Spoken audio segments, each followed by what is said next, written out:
Hi friends, welcome back to our channel Lohitha Swaral. నేను మీ Lohitha. Today మన ఛానల్లో రెసిపీ చికెన్ పులావ్ అండి. ఎంతో టేస్టీగా, స్పైసీగా, ఎంత వంట రాని వాళ్ళైనా ఇంట్లోనే ఈజీగా ఎలా తయారు చేసుకోవచ్చు. మీరు ట్రై చేసి కామెంట్ బాక్స్లో కామెంట్ చేయండి. ఎలాంటి కొలతలు అవసరం లేదండి, దీనికి నా స్టైల్లో చేసుకోండి. దీనికోసం ఒక హాఫ్ కేజీ చికెన్ శుభ్రంగా కడిగి తీసుకొని 2 టేబుల్ స్పూన్ల కారం, 2 టేబుల్ స్పూన్ల ఉప్పు, హాఫ్ టీ స్పూన్ జీలకర్ర, హాఫ్ టీ స్పూన్ పసుపు, 1 స్పూన్ అల్లం వెల్లుల్లి పేస్టు, 1 స్పూన్ ధనియాల powder, 1 spoon garam masala, half చెక్క నిమ్మరసము, 1 బౌల్ కర్డ్ తీసుకొని బాగా కలుపుకోండి. లాస్ట్లో 1 స్పూన్ ఆయిల్ కూడా యాడ్ చేసుకొని బాగా కలుపుకోవాలి. మసాలాలన్నీ చికెన్కి పట్టే విధంగా కలుపుకొని మూత పెట్టుకొని ఒక హాఫ్ అన్ అవర్ పాటు వదిలిపెట్టండి. నేను ఇవన్నీ అందాజగా వేసుకుంటున్నానండి. మీరైతే మీ టేస్ట్కి తగ్గట్టు వేసుకోవచ్చు. ఇలాగే వేసుకోవాలనైతే ఏమీ లేదు. ఇవి కొలతలు కాదండి, మీకు అందాజగా చెప్తున్నాను.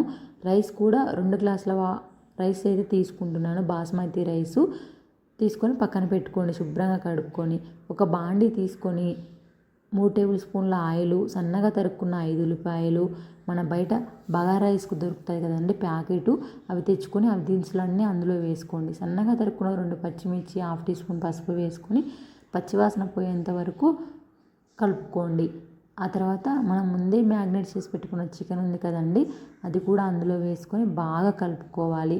అలా కలుపుకొని 10 మినిట్స్, ఒక 15 మినిట్స్ పాటు మూత పెట్టుకొని వదిలిపెట్టండి. మూత తీసి చూస్తే చికెన్ మనకు ఆల్మోస్ట్ కుక్ అవుతుందండి.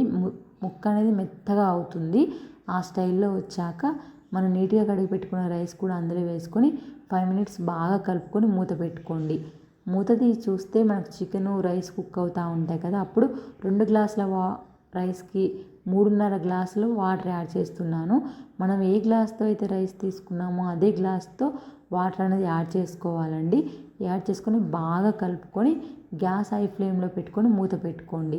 కొంచెం కుక్ అయ్యేటప్పుడు మూత తీసుకొని చూసుకొని సన్నగా తరుక్కున్న కొత్తిమీర, 2 టేబుల్ స్పూన్ల నెయ్యి, సన్నగా తరుక్కున్న జీడిపప్పులు కూడా వేసుకొని బాగా కలుపుకోండి. ఒక 5 మినిట్స్ పాటు కలుపుకోండి.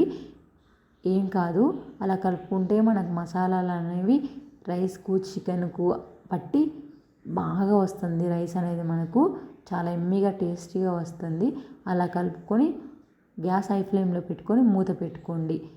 ఒక 10 మినిట్స్ అయ్యాక చూస్తే మనకు రైస్ కుక్ అవుతూ ఉంటాయి కదా, ఆ వాటర్ అన్నీ ఇంకిపోయేటప్పుడు మనం గ్యాస్ లో ఫ్లేమ్లో పెట్టుకొని మూత పెట్టుకోవాలి. ఒక 10 మినిట్స్ పాటు అలాగే ఉంచుకొని మూత తీసుకొని చూసుకోండి. గ్యాస్ ఆఫ్ చేసుకుంటే మనకు వేడి వేడి పులావ్ అనేది రెడీ అయిపోతుందండి. చాలా టేస్టీగా, ఎమ్మీగా, చాలా బాగా వస్తుంది.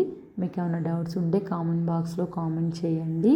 ఇలాంటి వీడియోస్ కోసం నా ఛానల్ సబ్స్క్రైబ్ చేసుకోండి. Please subscribe my channel friends.